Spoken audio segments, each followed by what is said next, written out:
thank you, bro. Thank you so much. So, let me. I'll come to the questions, of course. Yeah, you can also like briefly talk about the journey of the book and Yeah, like yeah, yeah. So, literally the journey of the book, which brings us to today, and there's a reason for doing this today in this form. Of course, Rakesh recalled the similar sort of coming together about a discussion on the Ambedkar book on 14th April, several years back. We did that here. But the person who remembered it in the context of this book is actually Anand. Uh, Anand was the one who carried, I don't know how to put it, a good feeling about that evening, some years back, April 14th, about the way we discussed Ambedkar, my Ambedkar book. And Anand was the one,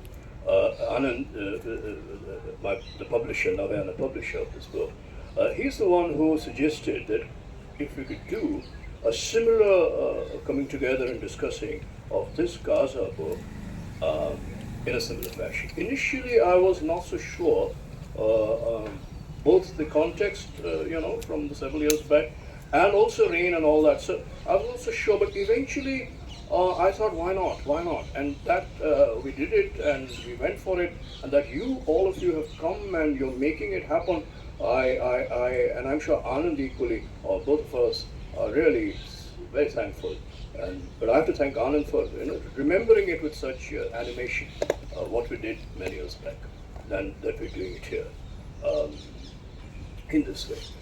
But in the journey, which in this specific case of this book, is literally a journey of discussion in an overall atmosphere where yes, there is not that much discussion on. There is a lot of discussion, of course, but compared to the intensity and level of discussion in other parts of the world, not that much in India. I don't think I will shy away from that sense of somewhat being in a remote sort of area of the world when it comes to Gaza. So the question of distance is always there. We'll come to that. But still, there was some discussion, and one of the persons who was nearly every day discussing the situation, the news, perspectives, articles, was Rakesh.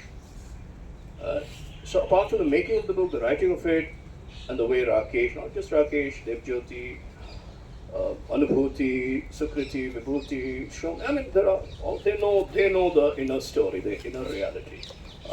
We don't have to go back to that. How these things happened with me. They wouldn't have happened without their being with me.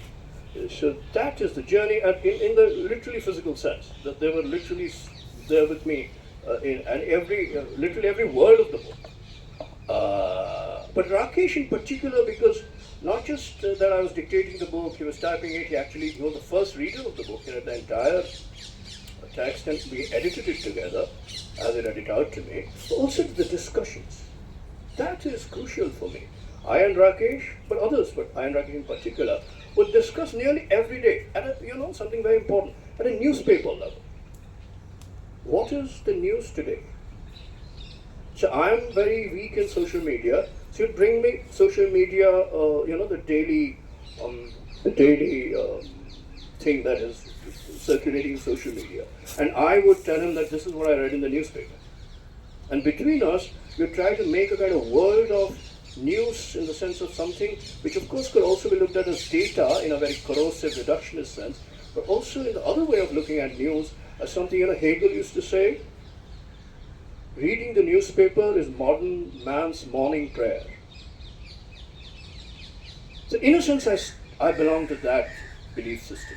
Reading the newspaper is my morning prayer, but also morning discussion, which I and Rakesh in particular used to really have.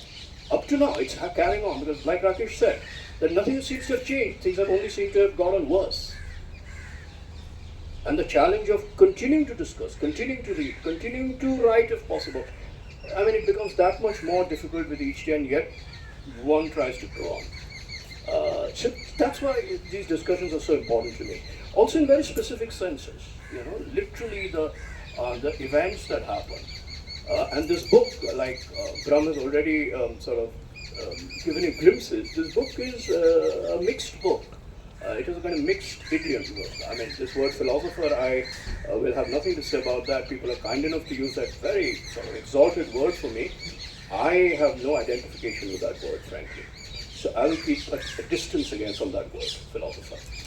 Nevertheless, there is a philosophical idiom in this book, definitely. But then there is a completely other kind of idiom, which is very empirical, which is like really, really the daily news, fragments, words, silences, cries, which literally happen every day. So all that is also an idiom. And then there's the idiom of something which could be called documents. And there things are very delicate, because I am not someone who is in any way, like Brahm pointed out, a kind of legitimate reader of documents of Israel-Palestine history. I'm not a historian in general, but also I'm not particularly, I have no deep or long familiarity with the Palestine-Israeli question, beyond again a long, because we have grown up from the 70s and in a sense been at some distance but aware of the different phases of the Palestine-Israel situation in its different phases. So I've been equally aware of that, but not as a specialist, as part of the public. That one anonymous person in the public comes to write a book on something which is also so demands such close reading of document is a question of, well, if you want, do I have the right to do it? And yet I have done it, for whatever it's worth. So there is that question too, the documentary question. I mean, in the sense of the documents of history, specialized question, which is also an idiom. And then the idiom of something which, yes, probably I took some freedom there, and I felt confident to take some freedom there, which Brahm already pointed out, which is a kind of document of a kind of, the idiom of a kind of methodological thinking, methodological fabrication. For instance, the tool or the prism of, Brahm mentioned that phrase, which I use quite a lot, scenario thinking. But actually what is interesting in this book is, and it belongs to my being in the situation of, like discussing with Rakesh and others about the daily news, my reading of the newspaper, my watching television news, mainstream television news about Gaza and related and other issues and so on and so forth. In all of that, something relatively unfamiliar also plays a part in the fabrication of this idiom of how to look at something which otherwise is very different. And that, of course, is also an accidental, fortuitous Hindi mein ittafaq, which made me use something from cinema, actually cinema. My friend and also interlocutor Vaibhav Abnave, who is also teacher of film, he pointed out almost before October 7th, before this latest unbearable sequence started unfolding. Before that, in a conversation, he told me about a film which Godard was a part of, Jean-Luc Godard was a part of, which is called a film which is a compendium film. It is a film about Vietnam that was made in 1967, with many filmmakers contributing small films on Vietnam. And that compendium, that entire film of different films, is called Far from Vietnam. So Godard's own film is called Camera Eye. Camera, E-Y-E-I. Initially, it was Vaibhav who informed me about this film. And then I learned more about it, read about it. And of course, the sheer accidental resonance, which could occur to any of us between Far from Vietnam and Far from Gaza. In a way, when the situation in Gaza literally hit us, this resonance equally hit me. When I started to speak about it in some public forums. But the film is something which is, for a moment, we need to quickly get a sense of what this film is. This film is quite remarkable. Like I said, it's part of a film which is not Godard's own film. I mean, it's not a single film. Godard's own film is a small one. There's other filming like Agnes Varda. The film is curated by Chris Marker, the great filmmaker of those years. Chris Marker is the one who actually curated it. So Godard had an initial idea for the film, which was rejected by the other, the curator and other filmmakers. Then he came up with this one, which is called Camera Eye, in which Godard is seen sitting behind a camera, a movie camera, and talking, not shooting anything, talking about the impossibility of being in Vietnam, North Vietnam in particular, and in a very empirical sense actually, not abstractly, that he could travel to North Vietnam at that time. And he spoke about that. See, instead of making a film in the sense of images, shooting, material, whatever, he makes a film which is, in that sense, what I call in my book a sterile film. In the literal sense, you don't shoot nothing, but you talk sitting behind a camera. And the camera eye is the only thing that is actually to be seen. And speaking. So in that sense, strictly speaking, this film would be called speculative. It's a kind of speculative film, because it films nothing. Why speculative? Because it can only speculate about Vietnam in that time. It's 1967.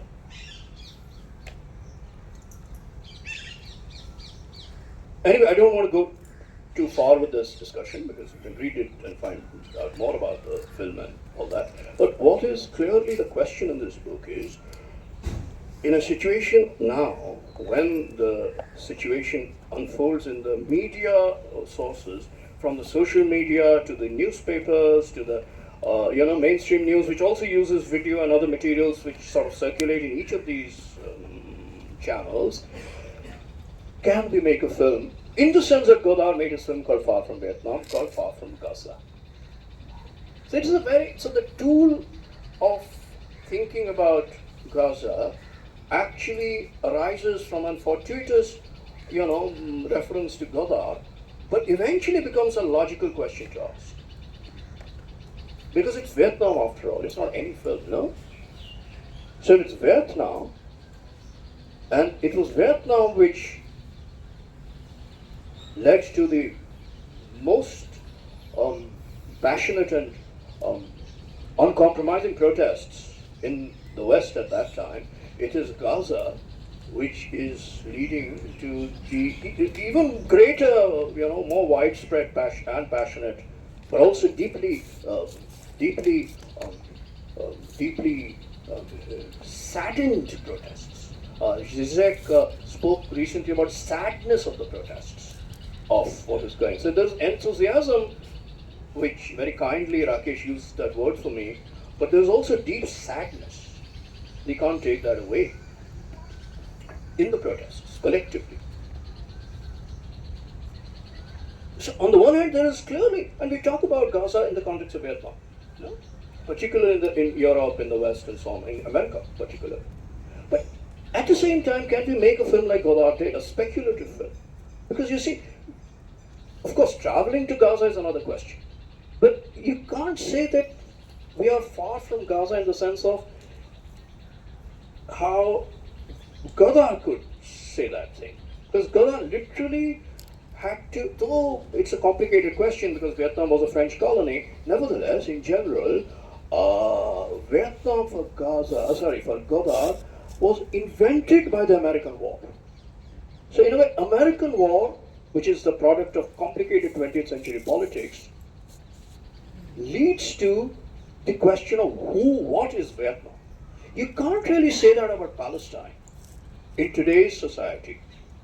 That's why we come back to Brahm's question about the question of scenario and all that, but also the term that I use, media society, which is not my term, so much literature has been produced around it, called media society, which is a mode of access to what is going on anywhere in the world, but also the mode of access, in the sense that what does that mode do? to enable this thinking or also influence this thinking or even block this thinking? This is the question I ask in relation to Gaza, but constantly there is a kind of back and forth between the imagined me and the imagined Gaza. So I do carry out a kind of imagined dialogue with Gaza in this book, till the very end. That can I sit behind a sterile camera today and talk speculatively? At one level, like Prof said, that's the only thing I can because I am physically so far from Gaza. On the other hand, I cannot. I cannot. Because I'm surrounded by images which actually produce a completely different, literally cinematic effect. That effect I call scenario. So scenario has two sides to it. One is the effect of scenario or the scenario effect, but also the discourse and technology of scenario. Now, very quickly, there are three sources for the question of scenario. One is an artistic to sort of mediatic question. So in cinema, early modern cinema, as different from theatre, where you write scenes, but which grow into acts and acts grow into plays, dramas. It is in early modern cinema that you started writing scenarios, which are a sequence, which make sequences, which also part of what later came to be known as screenplay. So scenarios are very interesting hybrid things, which are ideas, images, little fragments, documents even. But eventually what they do is they don't create a perfect narrative or a total meaningful beginning to end, which is also a kind of story told through time. They do what could be called produce an effect of shock or sensation, a kind of instantaneity, and it had great artistic power in early modern cinema. A kind of instantaneous effect through a little scenario, which is between a story and an image. So that is one source. But there is another source, at least another. There are other sources, at least another let me mention, from a completely different register. And this actually I studied during my book on COVID.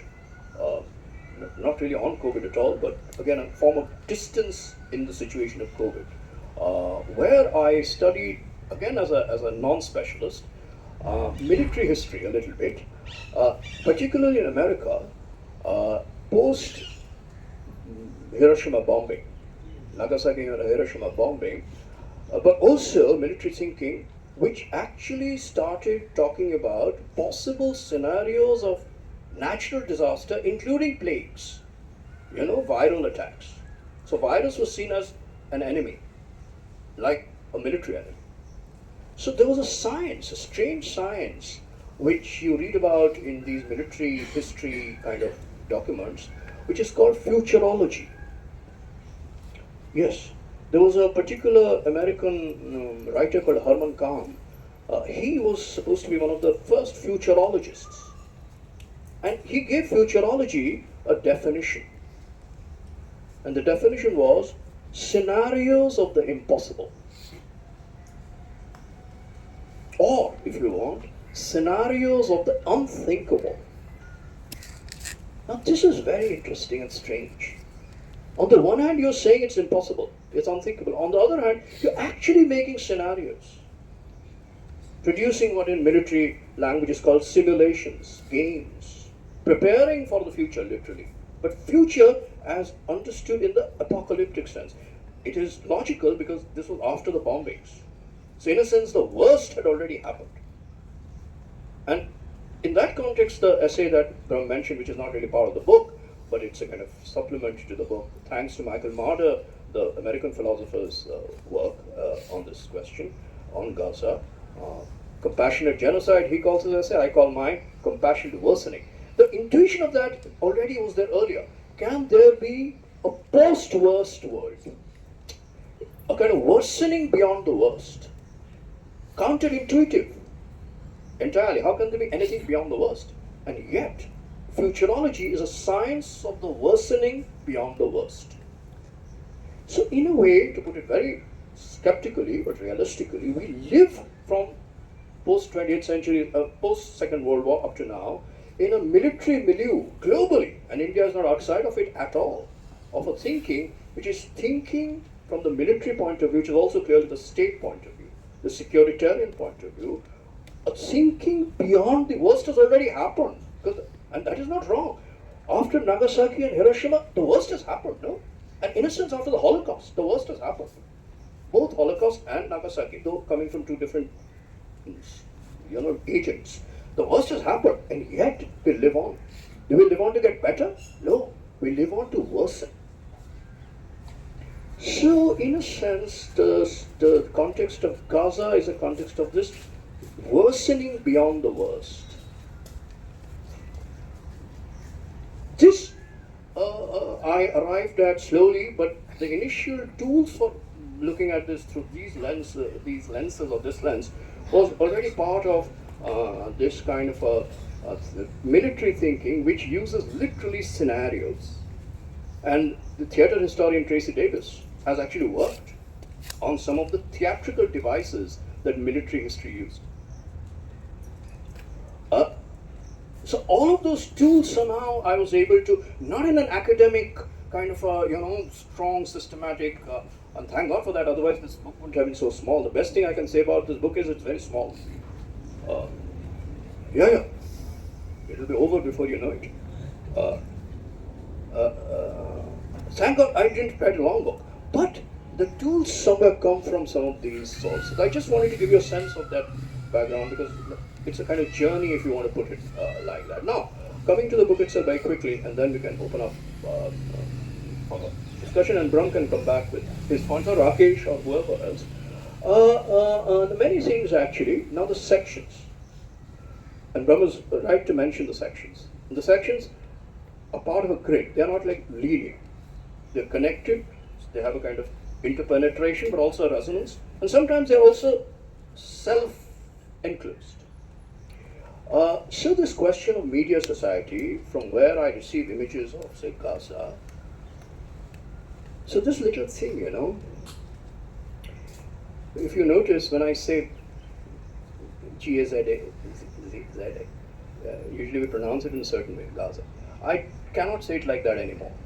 Because after we heard so many times Palestinians who are living there and who are dying there say that word, I say it differently. I say it as Gaza. I am no Palestinian. I cannot speak it right. And I should not caricature it. I'm not playing, I'm not acting. I'm not an actor here. Yet I cannot say it like the usual neutral Gaza.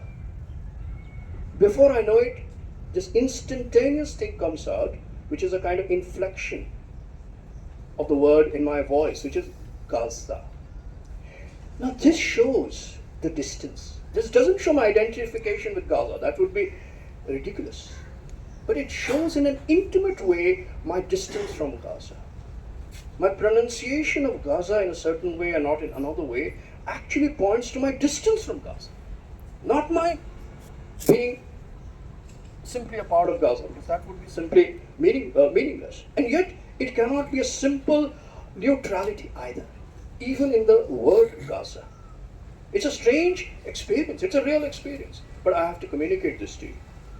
And anyway, that's just a little introductory thing.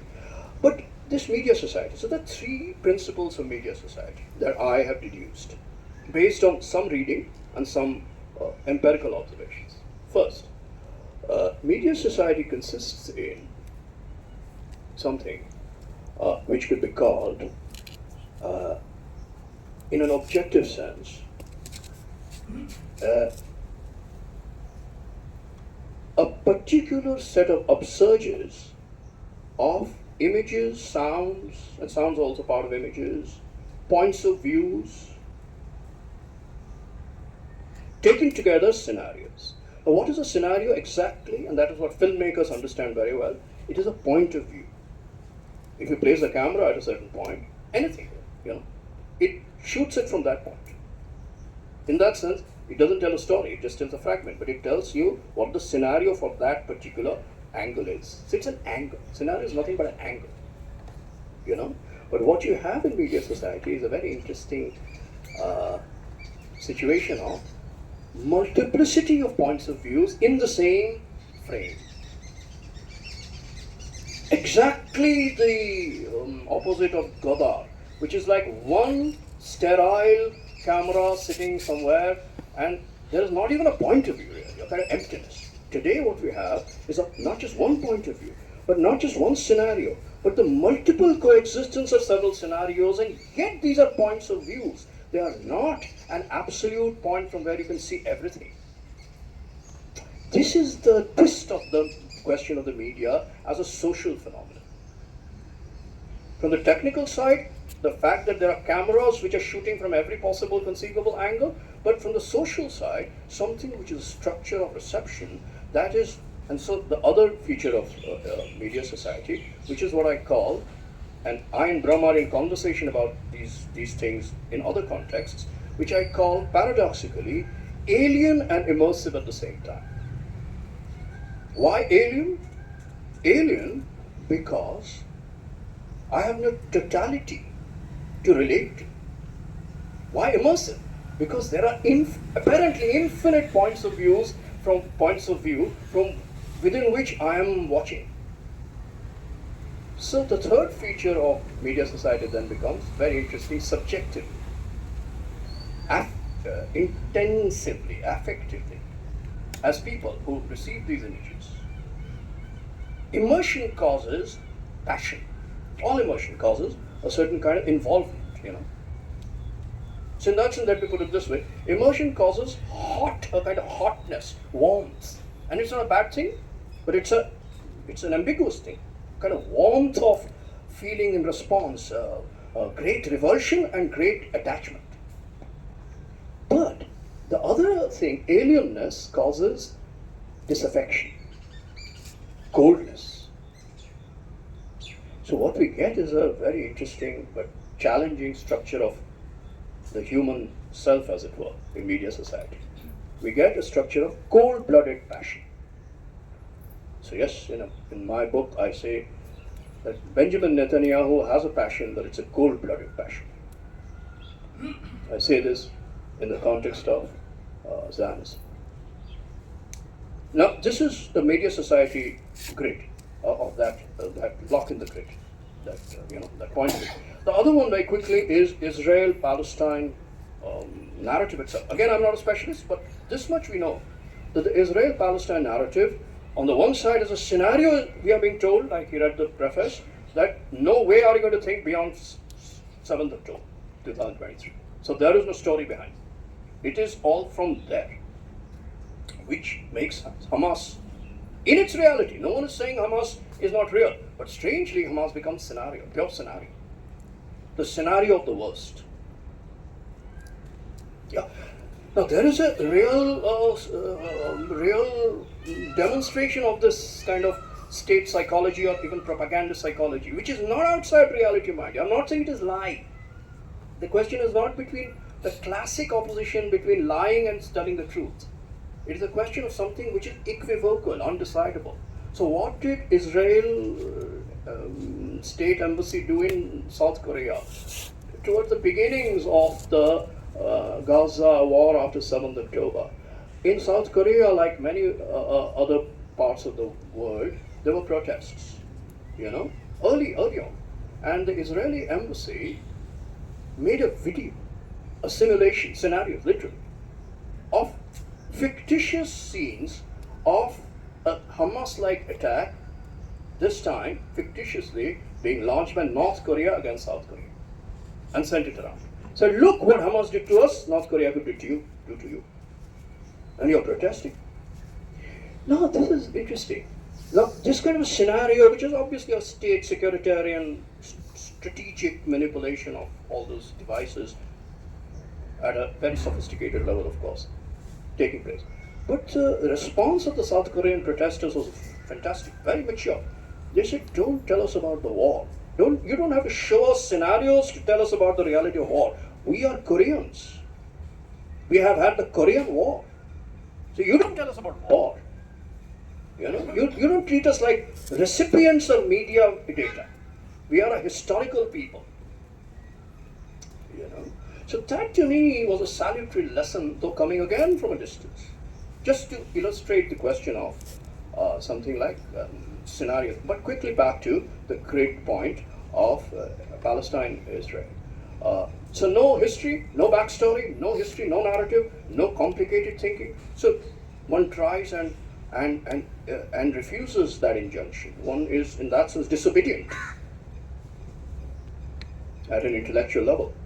But more than disobedient, one is also, independent, and that's a kind of intellectual independence one affirms from statist, coming from Israel, but in India as much, no less. Statist injunction not to think, and so on and so forth, about critical matters.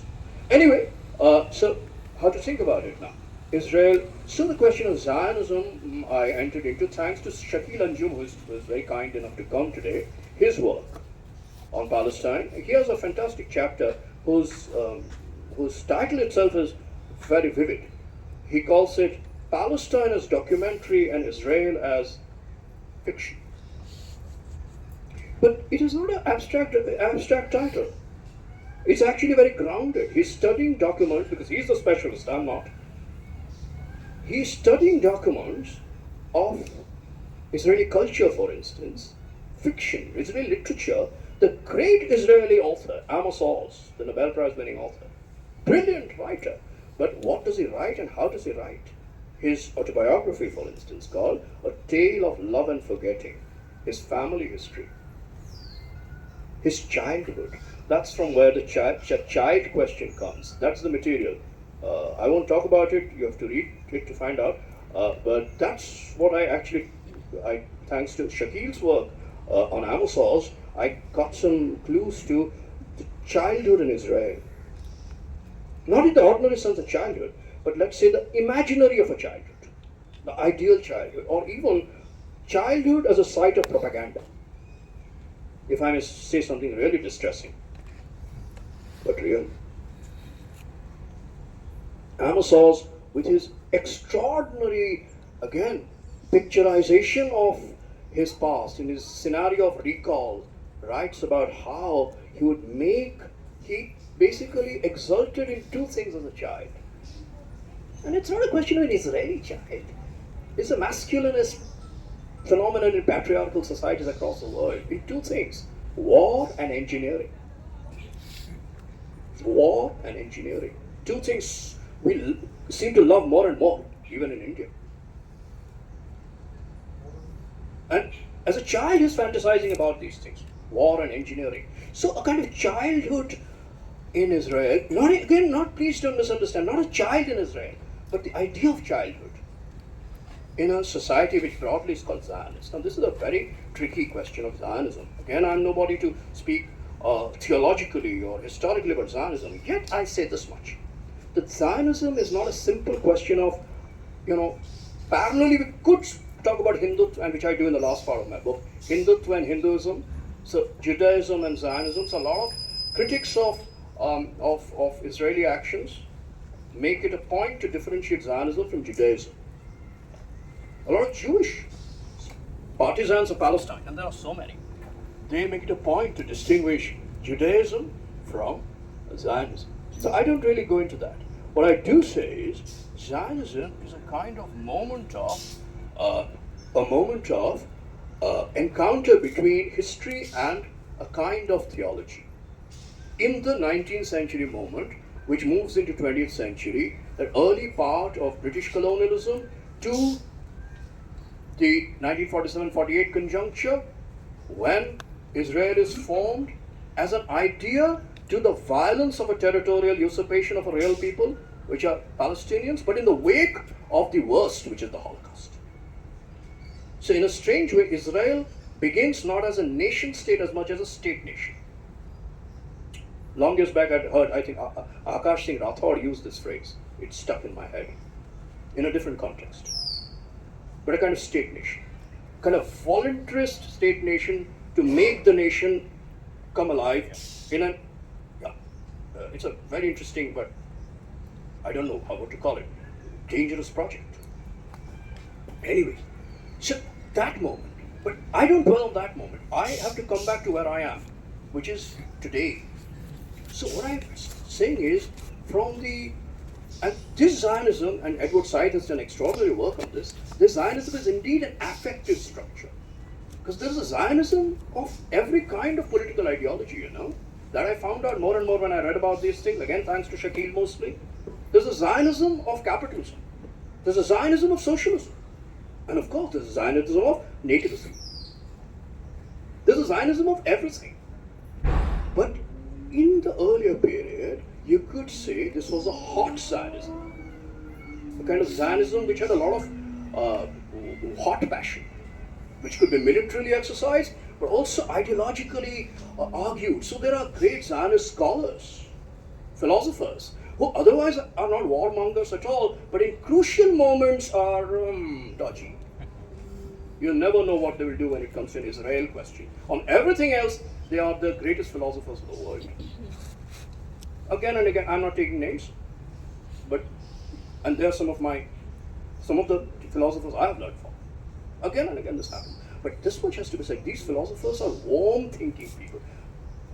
Then comes, I don't know what to put it, it's an awkward way of putting it, but I hope you know what I'm trying to get at. And a hot thinking, when thinking has kind of lifeblood, passion.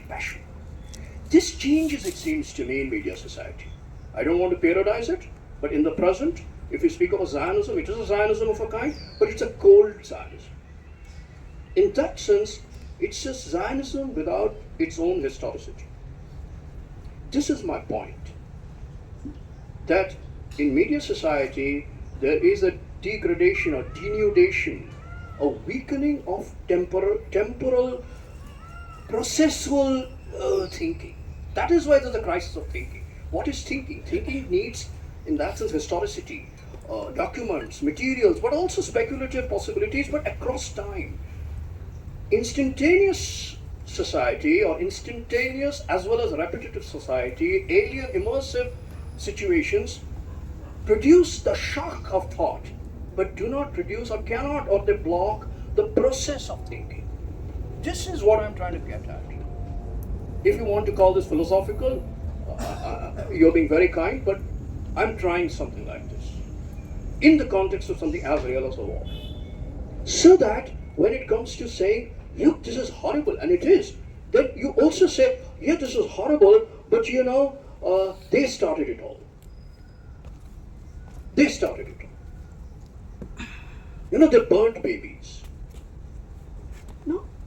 See, okay, let us assume, scenario-wise, babies were burnt at some point. But babies, God, how can I talk like this? Plane bomb drops. The other day in the school, a bomb dropped, no? And yesterday there was a report that a father had to bury some 8 or 10 parts of the child's body. Because there was no body, there were parts of the body. No, what will you say? You're going to oppose scenario to scenario now? Is that going to, can we do it? Are we inhuman enough to do that? To oppose one scenario to the other? The Hamas to the Israel and so on it goes? That's the black hole of scenario thinking I talk about. In a very real sense. But at the same time, that is a reality, which is a cold-blooded reality of mobilization. So there is another point about scenario thinking, no, not scenario thinking, the other part of media society, which is actually a serious part of, I don't know, one has to think about it very carefully. The question of knowledge in media society. On the one hand, there is indeed more knowledge today than any time before us about everything, including Palestine and Israel. But at the same time, that knowledge is indeed objectively presented as data. So there is again an undecidability on the one side, something very important. That's why protesters are able to mobilize people on the basis of real facts shown through this data. That look, this is happening, you can see it. There's no speculative, thing here, it's real. On the other hand, because it is so saturated with points of views and scenarios, it can also be relativized. So every time you show something, they will say, there's another thing I have to show you. Endless relativism. Not just between images, in the image itself. So I show you the image and you say, oh, this image is actually manipulated from this angle, with this technology. And for all you know, it might be true. It is true. States are manipulating, video technology all the time. But this is but at the same time, it is in media society that we have actually a living archive, which is uniquely public. This is a kind of forensic opening up, and at the same time, a peculiarly epistemological, or I don't know what to call it, a kind of a relativization of truth. So this is a kind of situation of knowledge within which I, like all of us, are trying to work or think about Gaza. Now comes the question of thought. The book is called Thoughts of Gaza, Far from Gaza. Yes, on the one it's obvious, I'm far from Gaza. So if I think about Gaza, what right do I have? So my answer is clear. Those who have the right are not doing it. Things are so bad, someone like me has to do it. Seriously. Look where we have ended. I have to write a book about that which I really, my hand trembles to write a line about it. And yet I do it, yes. It's as bad as that. But there's another side to this question of, writing a book like this and thoughts of Gaza. Of is what in grammar is called genitive, possessive. You can read the of in both directions. So you can read it as in thoughts of Gaza, as in thoughts about Gaza. But you can also read it in the subjective side. Thoughts of Gaza is Gaza's thought. What Gaza thinks. So in a way, I'm conscious about this double movement of the title, the first part of the title, Thoughts of Gaza.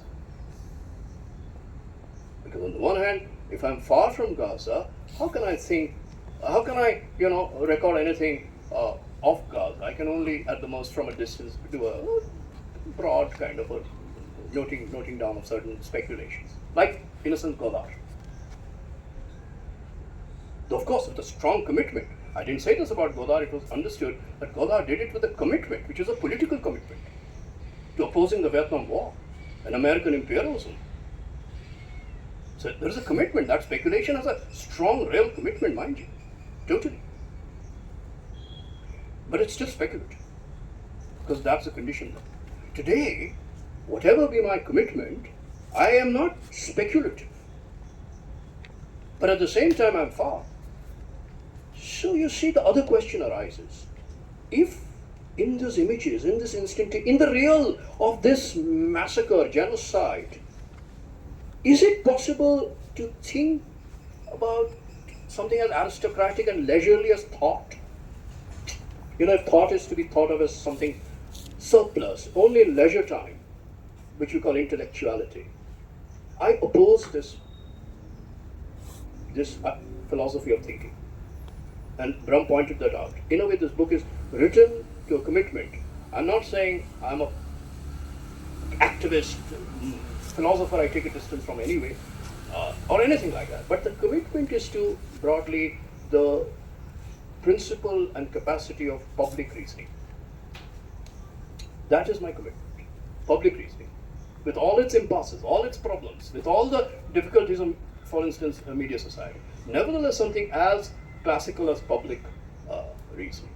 So in that sense, I'm not the only one in India who wants to exercise her capacity for public reasoning. I'm saying in the worst, which is worsening, even in Gaza there is public reasoning. That is my affirmation. In that sense, you can call it speculative. I do not know what to do with it. But it is affirmation of public reasoning at the very last instance also. Even when you're dying, I somehow would affirm the capacity for thinking. I would not say, in that sense I oppose this Agamben's idea of bare life in a very broad sense. In a very pinpointed sense, I think it's a very powerful idea. But the idea that there is something like a, life without thought, not human, which is bare life in general, when physically it looks like that, yes. Yet I think there is something to be affirmed of the surplus. That's why when Slavoj Zizek recently, who was a great voice of solidarity with Gaza, nevertheless said something as strange as Americans should enter Gaza and sort of hold it against, hold the Israelis back and imperialism for a good cause. And then he goes on to say that at least the people in Gaza would welcome it because they would, it would be relief for them. I am not so sure they would. Even if they were given the guarantee that with, say, Americans coming in to make their lives relatively peaceful, as an idea to have Americans govern them, in that sense lose their independence, even when they are not independent. But in a sense, when they are not independent, for the sake of what we call security of life, to become even more not independent. Because it's America now, which was a strange scenario, Zizek. But then Zizek admitted, it's a crazy solution for a crazy time. But it's not the craziness I like at all. Because I think even when the people in Gaza, it's only a speculation at this level, even when people in a situation like Gaza are in that last stage moment, there is a surplus of thought, which is also a surplus of, that's where we come to independence. It's a surplus of independence. In that sense, there are people. Ilan Pappé, the great Israeli historian, a rebellious voice in the Israeli intellectual world against the Israeli state, very early on said, what Israel wants to do to Palestine is not just genocide in the physical sense, because really they might want to commit genocide, plan a genocide. Eventually, one trace of a voice will remain. That you'll not be able to kill. No way. Just like Jews came back. And, despite all the Israel, terror today,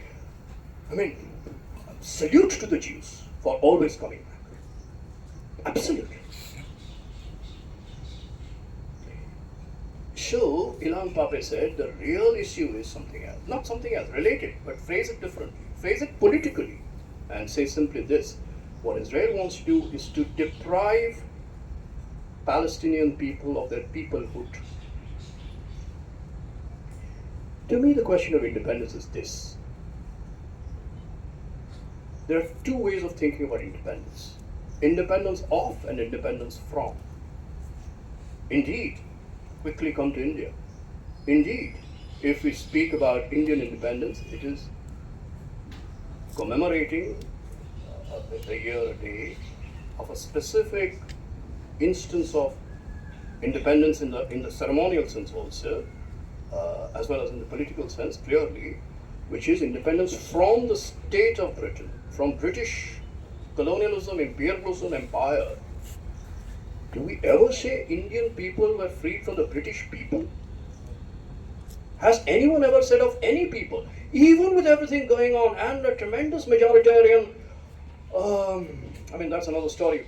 We don't have the time for that. Maybe in the discussion we can come to that. The majoritarian world of Israel today in society. And in India, we are not too far away from those tendencies, at least in certain situations. Anyway, do we still say, will we ever say Palestinian people want independence of Israeli people? See, we'll say from Israel, the state of Israel. Well, to me, this is the question. Independence is a generic idea of people as such. There was a philosopher, anthropologist called Sylvain Lazarus, who spoke of names. He had a book called Anthropology of Names, where he said you have to distinguish between the people, and people. He said people is a very important name, but we must keep it indistinct. We need indistinct names. To that extent, the status name of the Israeli people, the Indian people, the American people, already is not a people. Not really. It's moving towards something else. And yet there is people. So my dedication is, students in the US and elsewhere teach us people are the true state of exception, which is actually somewhat a craft from Walter Benjamin, who said that. Not the state, including state of Israel. No, state is the real state of exception. It's the people who are the true. But that people is not a people or that people. It is people. And it is, to me, it's common sense that when people in Palestine become free, all people become freer. When India became free, or Indian people, it's another question of the social meaning of freedom. है ना कि आज़ादी किस किस चीज़ से, ब्राह्मणवाद से आज़ादी, इस पर बात यहाँ कैंपस में हो चुकी है, बहुत कमाल की बातें हुई हैं. So that is an endless project, no doubt. Nevertheless, when Azadi is spoken of, then it's Azadi in a sense of all people, people as such. Then we come to the last point. I've taken too much time, sorry about that, but just this last point of state. Because people from the independence from the state implies, it seems, formation of new state. And Palestine's demand for new state. Now that is a very serious and again a historically dense question. Today, in the wake of the pressure of the Israeli genocidal war, some states, European states, like say Norway and Ireland, have officially supported Palestine as an independent state. So in the UN, they would be on the side of Palestine as an independent state. Many countries are coming out with that. US remains totally stubborn, and opposes all. Anyway, we know that. Now, the question of independence as a state is very important for a real reason, that if you become an independent state, you get relief from what is going on. And you also get, of course, a discursive space of independent, autonomous decision making of your own people. Nevertheless, you are inserted into, you're not just a state. An independent state is never a state alone. You're inserted into a system of states. This is the real puzzle, today. Let me end with that question. In the system of states, from America to South Africa, where so much has happened in this context, to, let's say, Iran and Yemen, who have a very different role in all this, no? Then Egypt and Qatar, who are playing the role of mediation, negotiation, and so on. Each of them is a state, and they form not a club of isolated states, but a system of states, a network of states. Quickly, if we jump to other contexts of war, Ukraine, Russia, and so on and so forth, again you get names of states which are in some kind of a relation to each other, even if conflictual. Now, the thing is, it is something which is really, and I, Rakesh, Devjyoti, maybe I've shared this with Brahm, maybe not today, there's a good occasion, and with all of you, let me pose this real puzzle to you. In the system of states, with degrees of, political freedoms, social equality, and so on and so forth, including in India, of course, empirically what you see is, in Israel, for instance, with all its majoritarian backing up of the state's absurdly cruel genocidal violence, yet there are protests against the state. In my book, I have actually cited a small protest clip that I saw somewhere, where there was a woman who was protesting with a placard, and 3-4 people. And she was running from, in Tel Aviv, I think, or some other town of Israel, from one point to the other. And the interviewer asked her, but in any moment the police will come and kind of move you out. Or even worse, the majoritarian kind of psychology which leads most of the ordinary citizens of that city will come and, God knows what they'll do to you. She said, no, we have to do this to register the fact that we exist. So in that sense, in Israel too, people exist who are not just the Israeli state people. Now, with all the difficulties of Israel, the fact is these protests do happen in a way that you would probably not see in many other parts of the world in their states. Israel is doing something which is quantitatively as bad, if not the worst thing that is happening in today's world. But in Israel, with all its problems, in a decline, yet some protests are happening, which will not be possible. I don't want to take names, because that would be, pointing fingers at state. But several states you can imagine, it's inconceivable. They'll be able to carry out public protests. In India, it is very dodgy how far you can go. If, God forbid, something like that were to happen in India, then to conceive of protests, very difficult to imagine, no? And yet in Israel, it is in its decline. In its worst phase, it is still happening.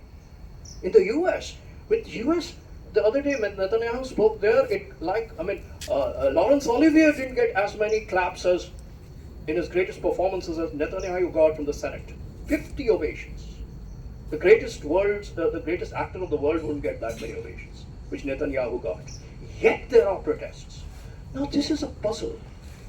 In societies which are called, within quotes, formally democratic, though Israel is a very complicated ethno-national democracy, nevertheless, where civil rights are available constitutionally to citizens, there seems to be, at its worst, some remnant of robust civil rights possibility. Exactly when these very states, because you can't speak of Israel in isolation, you have to speak of Israel in connection with the system of states which is symbolized by American imperialism in totality, they are able to do what they're doing in Gaza every day, brazenly, while speaking of compassion and aid and so on. Hence Marder has his right to speak of compassionate genocide, and so on it goes. Now the puzzle is, we cannot oppose civil rights. We cannot say Israeli people should have, we should strengthen that movement, whether in Israel, in India or America. The fact that a society which does have some minimally better situation in these matters is, by that very token, by the legitimation it enjoys as being the paradigm of democracy, is able to kill people to the extent they are killing in Gaza. How does one go beyond this impasse? That is the problem today, as I talk to you, I face. And thank you for bearing with me up to this moment. Thank you. India became free, or Indian people. Now it's another question of the social meaning of freedom. है ना कि आज़ादी किस किस चीज़ से, ब्राह्मणवाद से आज़ादी, इस पर बात यहाँ कैंपस में हो चुकी है, बहुत कमाल की बातें हुई हैं. So that is a endless project, no doubt. Nevertheless, when Azadi is spoken of, then it's Azadi in a sense of all people, people as such. Then we come to the last point. I've taken too much time, sorry about that, but just this last point of state. Because people from the independence from the state implies, it seems, formation of new state and Palestine's demand for new state. Now that is a very serious and again a historically dense question. Today, in the wake of the pressure of the Israeli genocidal war, some states, European states, like say Norway and Ireland, have officially supported Palestine as an independent state. So in the UN, they would be on the side of Palestine as an independent state. Many countries are coming out with that. US remains totally stubborn, and opposes all. Anyway, we know that. Now, the question of independence as a state is very important for a real reason, that if you become an independent state, you get relief from what is going on. And you also get, of course, a discursive space of independent, autonomous, decision making of your own people. Nevertheless, you are inserted into, you're not just a state. An independent state is never a state alone. You're inserted into a system of states. This is the real puzzle, today. Let me end with that question.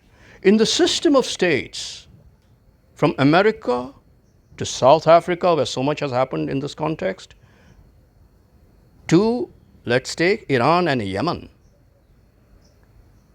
who have a very different role in all this, no? Then Egypt and Qatar, who are playing the role of mediation, negotiation, and so on.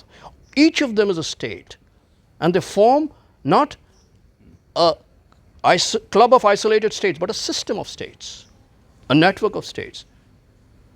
Quickly, if you jump to other contexts of war, Ukraine, Russia, and so on and so forth, again you get names of states which are in some kind of a relation to each other, even if conflictual. Now, the thing is, it is something which is really, and I, Rakesh, Debjyoti, maybe I've shared this with Brahm, maybe not today, is a good occasion, and with all of you, let me pose this real puzzle to you. In the system of states, with degrees of, political freedoms, social equality, and so on and so forth, including in India, of course, empirically what you see is, in Israel, for instance, with all its majoritarian backing up of the state's absurdly cruel genocidal violence, yet there are protests against the state. In my book, I have actually cited a small protest clip that I saw somewhere where there was a girl, there was a woman who was protesting with a placard, and very 3-4 people.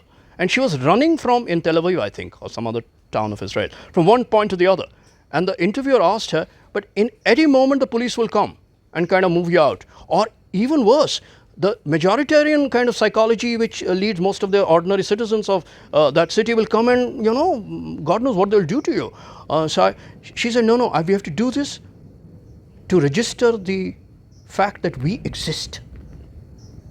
So in that sense, in Israel too, people exist who are not just the Israeli state people.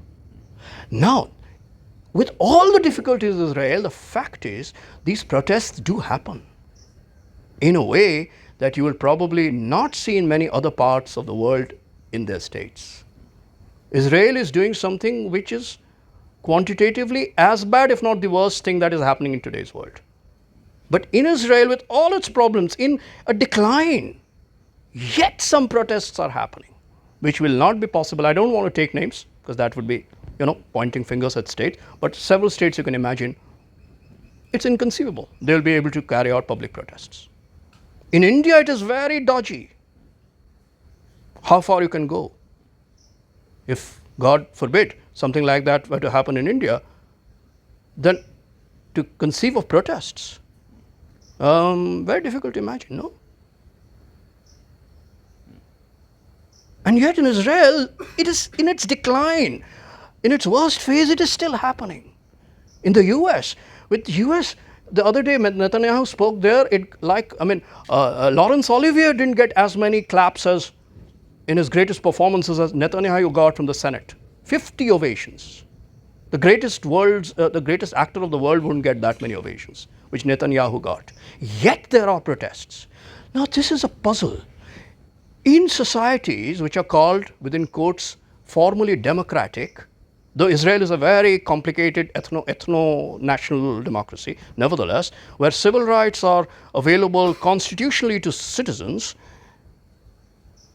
there seems to be, at its worst, some remnant of robust civil rights possibility, exactly when these very states, because you can't speak of Israel in isolation, you have to speak of Israel in connection with the system of states which is symbolized by American imperialism in totality, they are able to do what they're doing in Gaza every day, brazenly, while speaking of compassion and aid and so on. Hence, Marder has his right to speak of compassionate genocide, and so on it goes.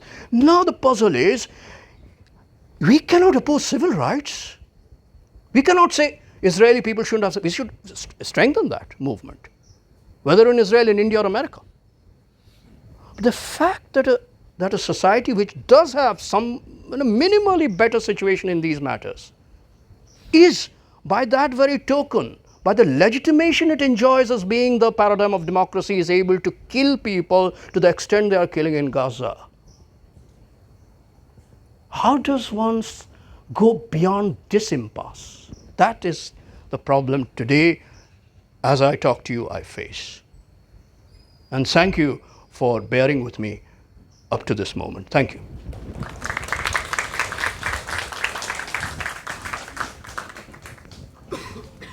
Yeah, so anyway, I was joining as an initiator, so I have already initiated, and now we got the kinds of more length response of the book. And I just have one very small questions, and after that we can take 2-3 questions from audience, because I think it's also getting late. So one that whole this murder's response about that whole thinking about compassionate genocide, because one way of thinking about it looks quite paradoxical, that is it genuine compassion that one is talking about? Very no idea of the compassion becomes but one that if you are thinking about some kinds of charity program, if you are thinking about airdropping of foods and things, then you see that there is intention, there is some kinds of compassionate intention is there. So in a way I was thinking that is there possibility to read that whole compassionate genocide in a different way, or do you have some other kinds of there is a But you are still reading in that, like, essay, you are still reading that chapter, you are still reading in a different way, but I'm still not quite convinced with this whole idea of, like, I'm totally convinced with this whole idea of the compassionate genocide, the way, like, Marder is trying to convey here. And so, and that, yeah, so yeah, I think that is the one. Otherwise, you have already replied to some of the questions that I already Very quickly, compassionate genocide. You're right to point out this is the same thing as humanitarian ideology. So that's why you'll notice that people who work on the ground, doctors and different sectors in Gaza today, from all over the world, people are coming and doing work there, are all called in general, and they identify themselves mostly as humanitarians. It's a very interesting carnage that humanitarian seems to be something different from merely human beings. So compassion here is not really compassion in the sense of the natural sentiment or emotion that we all feel or are supposed to feel, which is called compassion, along with other feelings such as, it could even be hate. Yeah. This is not really that. You're right to point out that here compassion means a structure, and you yourself teach this concept so well to all of us, what Raymond Williams calls structure of feeling. It's more like a structure of feeling which is prescribed by capitalism. Humanitarian ideology. Now, no, but your question is very serious. I don't think Marder in any way, and neither do I, neither does anyone else, in any way belittle the actual work by people that come in the form of what is called humanitarian, humanitarian work. No. The real people who do it, I mean, they are extraordinary people. They are the people and they're also thinking. You see, they are not merely working and doing. So it's a very risky area, but let me just attempt a risky hypothesis. There was a big problem with the United Nations Relief and Works Agency in Gaza. The work they were doing, that a part of their people, some small part, 7 or 8, are supposed to have joined the Hamas October 7th action. So the moment that thing came to light, or at least the suspicion was raised, the UNRWA was the main aid agency, absolutely crucial aid to all of Gaza. Much of the aid was cut off, and of course the aid all comes from the different countries, the rich nations. So when we speak of state, the system of states, what does it mean? The system of state means the rich capitalist nations. As simple as that. So the third term beyond nation and place is capitalism. I haven't really talked about it, but it is always there. So you need capital. UNRWA was getting that, so they were able to provide aid. But moment that suspicion arose, all aid was cut off. And Israel went to town about all of UNRWA being a Hamas agent. Now that is a factual question, forensic question. And now they have finally sent out a report, an investigation report by UNRWA itself, which says, yes, a small part did possibly take part, but that in any way has nothing to do with the rest of the organization. But you see, suppose you think of it subjectively, almost like a scenario, alternative scenario, like a story. What does it mean to say some people took part in the action? The action itself, again, is, like I write in the book, it is the most extreme scenario you can conceive of, though that scenario remains subject to endless, recounting in different ways. Anyway, that apart. What does it mean? It means some people were either convinced by Hamas thinking, Hamas ideology, or they were pushed into doing that. We have to take political action. Humanitarian action is not enough. Yeah. Now, that action could be the most terrible action. But the thought that leads to that action is produced by real conditions, no? These doctors, I am not propagating the cause of doctors becoming militants. I'm not saying that at all. But suppose a doctor who has to do stuff that a doctor is doing, and I have heard and read so much of these incidents where a doctor has to perform surgery without anesthesia, which means it's a dehumanization of the doctor. Suppose the doctor decides to do something else from merely being a doctor, becomes what is called a militant. Is that unthinkable? So no one takes anything away from the real courage, probably the greatest courage today of those who work in for humanitarian aid. In that sense, feel real compassion. Real compassion. I don't think Marder would at all, would deny that. On the contrary. But compassion is an ideology. Suppose, say, one of them becomes a militant, and there are so many films, where doctors have become Naxalites. In a very real sense, not just films, stories, real people. Then what will happen? The ideology of compassion says, same thing, go kill them. In a moment, compassion has become as if you are not a compassionate person anymore. You have become a terrorist. Now, it's the state's job to do whatever. That is what we are questioning with the word compassionate genocide. Now, the incident, let me quickly mention the incident on which this guy wrote his article. See what happened was, my book was more or less, the text was finished in March this year. On March 13th, I think, a strange incident happened in Gaza on the border, on the sea beach. America had set up a pier to apparently facilitate aid. Israel had closed off all the borders, including the Egyptian border. So the trucks with aid couldn't come in. So you had Americans dropping aid from the air, and some of it landed on the head, on some real people from Gaza, from Palestine, some 7 or 8 of them. And they died. 6 of them, they died. So this, in a way, became an illustration of the cruelty, the irony, the cruel irony of an aid which kills. So Marder asks, for a real person, what difference did it make if I'm killed by a bomb or aid? And he's right, because you're killed by the structure. So that is really the incident we're talking about.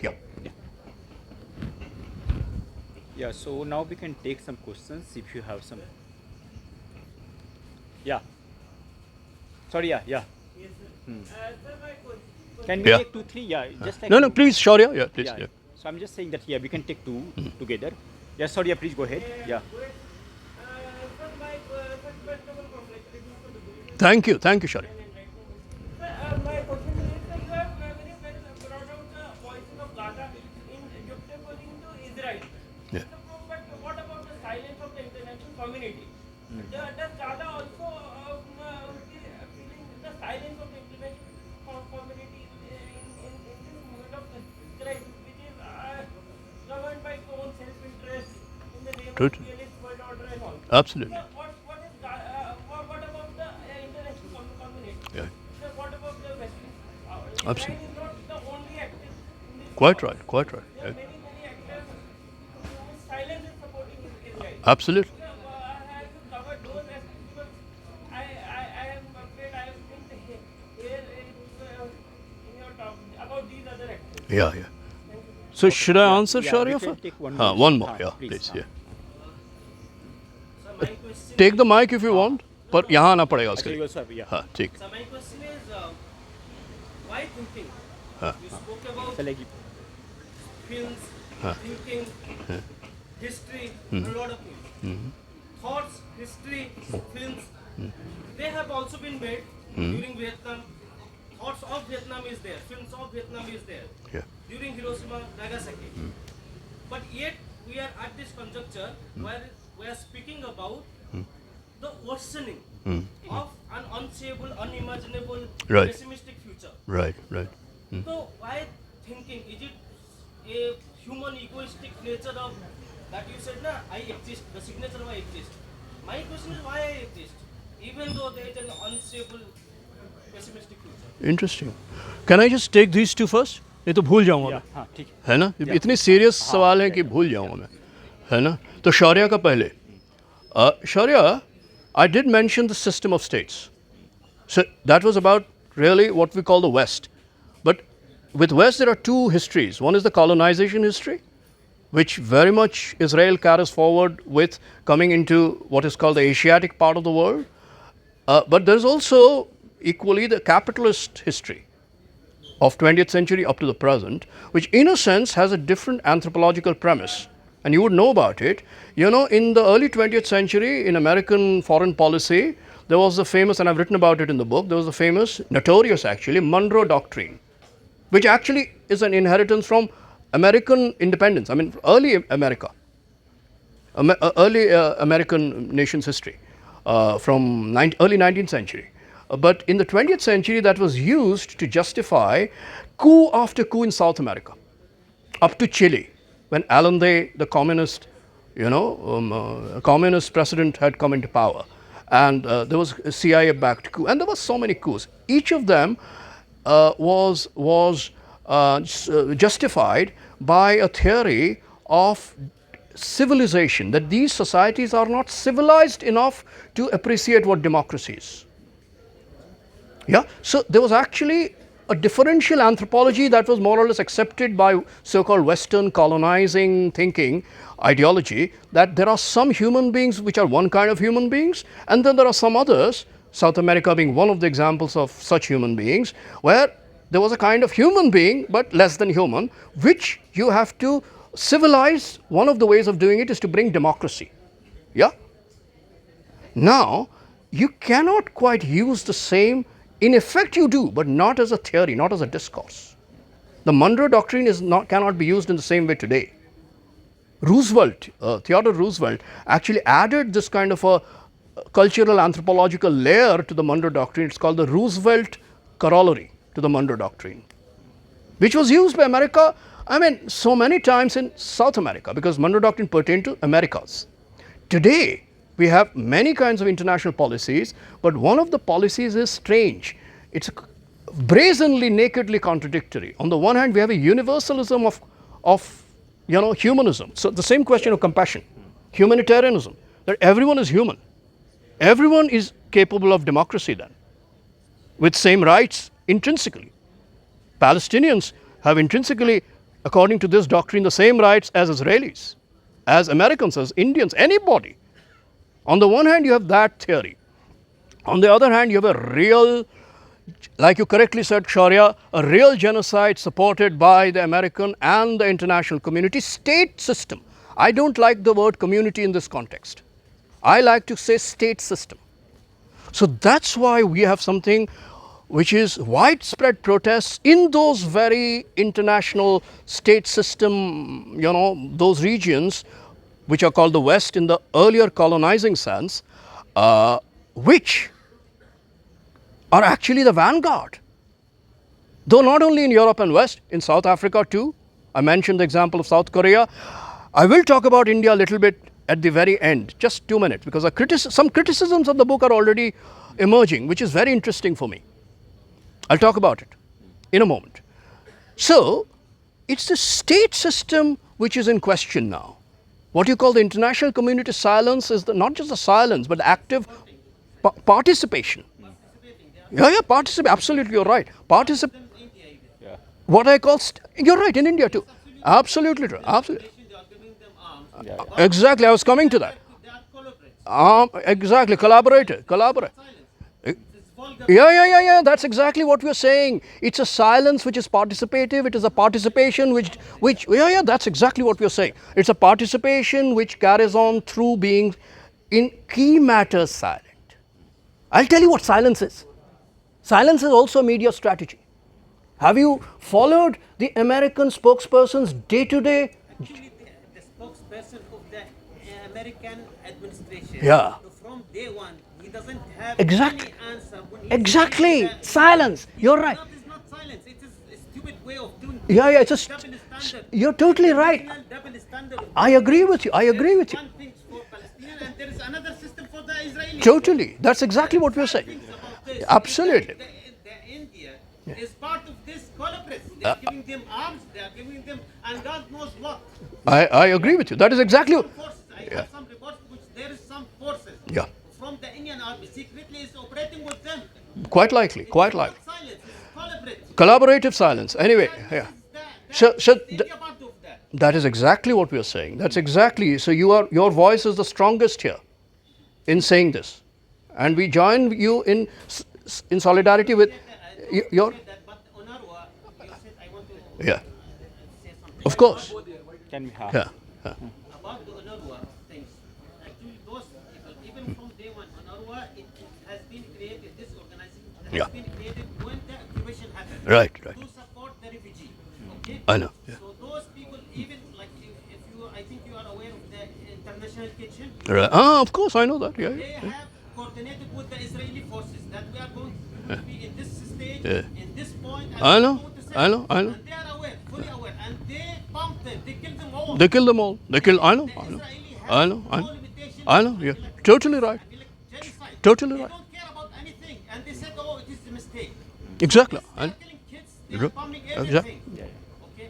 There is one thing which you have said about Hamas after 7. The scenario of Hamas worse. I don't know what did you mean with that. I want to ask you. So that's I exactly. haven't read your Huh. book. So Yeah, yeah, so this is exactly what very nice. This is what Brahm also pointed out. The worst is the supposition. So it is a strategy of saying, suppose we start with the premise that whatever the action might be, it is the worst. Yeah. No, listen to me. Just give me half a minute. Just half a minute. Yeah. So this is so. If you read the book, you'll see how it, how it unfolds. Suppose we say it is the worst. What does it achieve? Does it actually achieve finding out about 7th October? What happened? No. What it achieves is silencing us or making us collaborators. The Palestinian, I want to tell you something. I'm a Sure. Palestinian. Sure. Yeah. Yeah. Of course. Palestinian, for us, all the Palestinian people, they are supporting Hamas. From not the Palestinian Authority, for your point, for your kind of information. At all, the people they are good believers. They believe in God, and they say that they are getting killed every day. yeah. Like in West Bank, they are getting killed every day. I know. I read about that. Hamas Yeah. or not Hamas, they don't differentiate. Absolutely. This is Hamas, Yeah. this is- they are Yeah. killing Yeah. everybody. Yeah. So they are killing every day they are killing hundreds Yeah, or five yeah, or 6 or yeah, 10. yeah. So I mean like let it be. Right. Once and for all. Like, Right.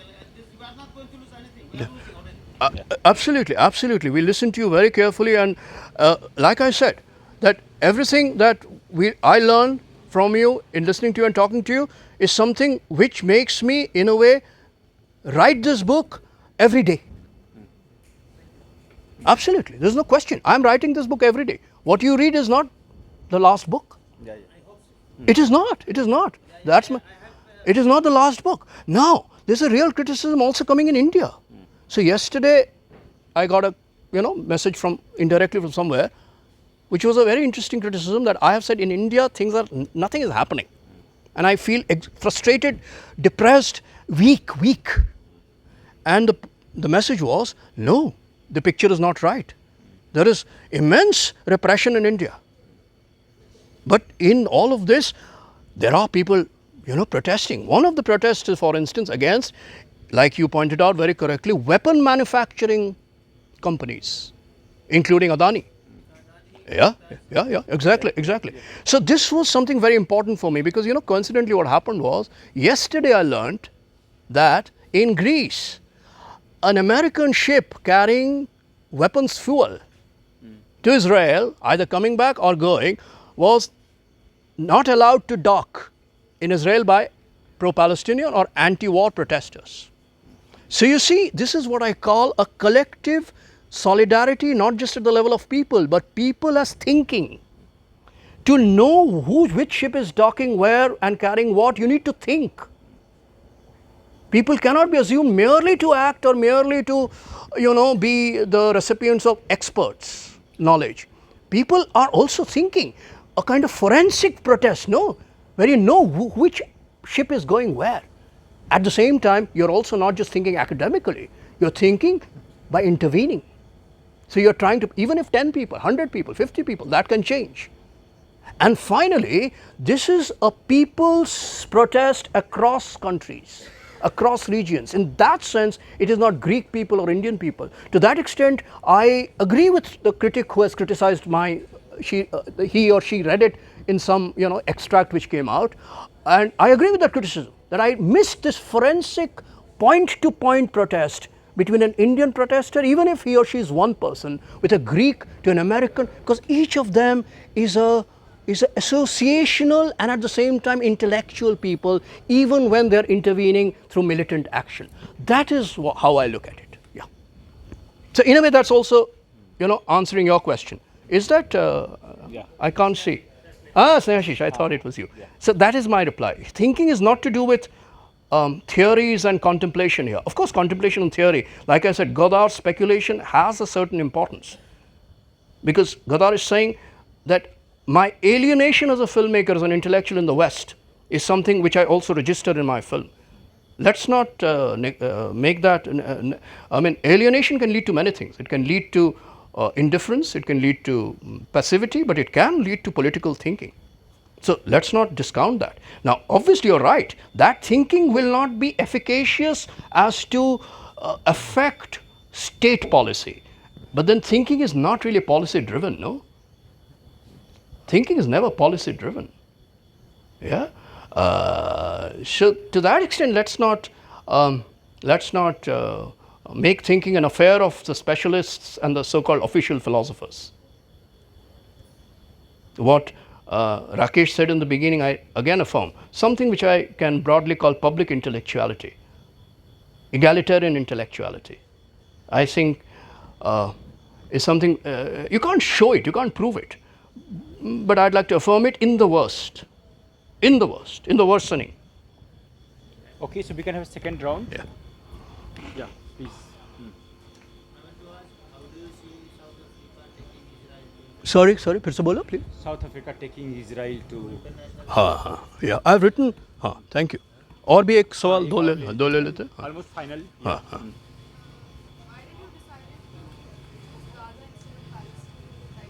Yeah, good. Very interesting question. Yeah. First, yeah. So yeah, you're asking about. So there is a section on little bit on the ICJ proceedings. Now, the International Court of Justice proceedings, on the one hand, bring the issue to a kind of forum, which is a global forum, discussion, central kind of preoccupation it becomes. At the same time, realists know that even if the ICJ has said there is a plausible genocide, using legal language, in Gaza, in Gaza particularly, and Palestine as such, the actual verdict will take God knows how many years. We know it. So in my book, what I say is the ICJ is the legal form is only really an opening to a public discussion on a level which is not legal itself. Not even concerned with only the legitimacy of legally defined genocide and legally defined collateral damage and legally defined what act in war is acceptable and not acceptable. Because that is totally frustrating when it comes from whether the American spokesperson and his or her total silence and participation, like he pointed out, and the international state system. Yeah, it is almost like saying, because the legitimacy we have as democracies is so great, let us test this legitimacy by doing the worst illegitimate action, and let's see how far we can go, and force the people to accept it. So the ICJ becomes a small but important occasion or sort of pretext to open up a public discussion, which is a critical discussion. The verdict in the legal court, there is very little hope of anything happening there in the foreseeable future. So that is one. Now this question is very interesting. Gaza. It was, I don't know what to say. While I'm speaking in terms of reason and all that, it was an intuitive decision, I think, first of all. Second of all, there is a point about Gaza as a place. So there are two citations, because we are ending now. Yeah. It's dinner time and you people also have to leave. Let me end with two citations, both of which are very close to my heart as I read and learnt about these things. First, in the context of Gaza, a particular health worker, British health worker, she came back and she says that what I have seen is the worst. I have not seen anything. I've been to different war-torn regions of the world, but I have not seen anything like it. So see, these are specific concrete questions. This was also the time of Rafah moment. Yeah, when it was seeming that everyone is moving towards the only last refuge was Rafah, and Israel was saying, well, we are going to go for Rafah. Then what happens was, this person says, she says that, so she was asked, how is it in Rafah? How is it, slightly to the south? She says, but I don't have Gaza I don't have a bird's eye view on Gaza. So for me, Gaza is not like a place on the map or a film or a frame. Gaza is an experience. And that experience for me is something which is shattering. So to me, this was a very challenging moment. That on the one hand, the reality of Gaza as something which I don't share because I'm not in that reality. Nevertheless, I feel the shock of that reality as something which cannot be spoken about, and yet someone who is coming from there is trying to give voice to it, like a testimony which is impossible, and saying, I can't speak of Gaza as an object. Because you see, exactly then I heard one Palestinian person say in an interview, because a lot of the whole world was talking about Rafah at that time, even the ones who were sympathizing and empathizing and solidarity with Gaza, that Rafah, let Israel not do anything in Rafah, it will be the worst. And this person said, because that person was somewhere else, in Khan Yunis, somewhere else, I forget which place, said, why are you only talking about Rafah?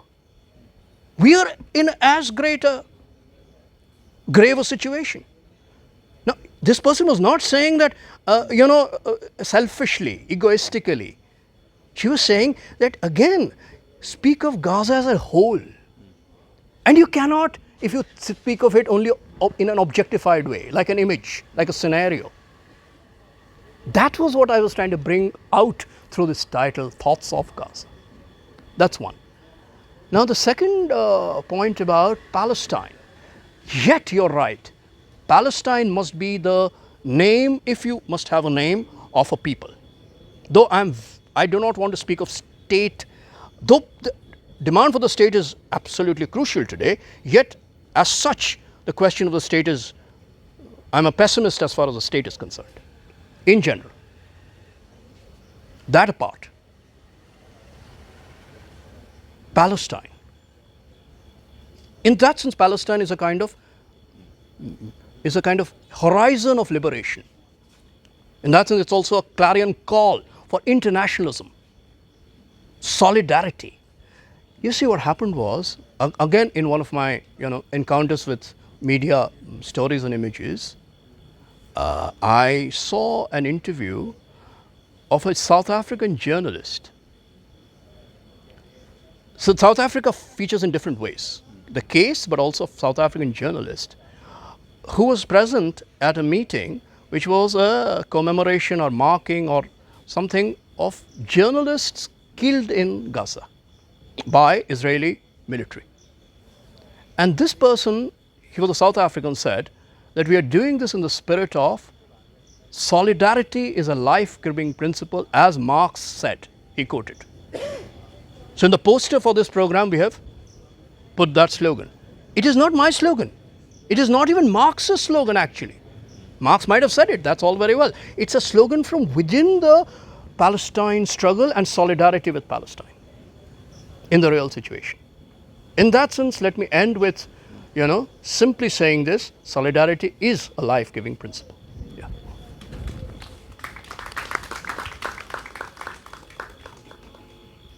Thank you so much. So again, whenever you get time, please get the copy of the book and try to read it. I think it gives you a picture, but also a lot of many things that perhaps we have not covered here. So yeah, great to be here, and thank you for your patience and for your time. Thank you very much. Thank you very much.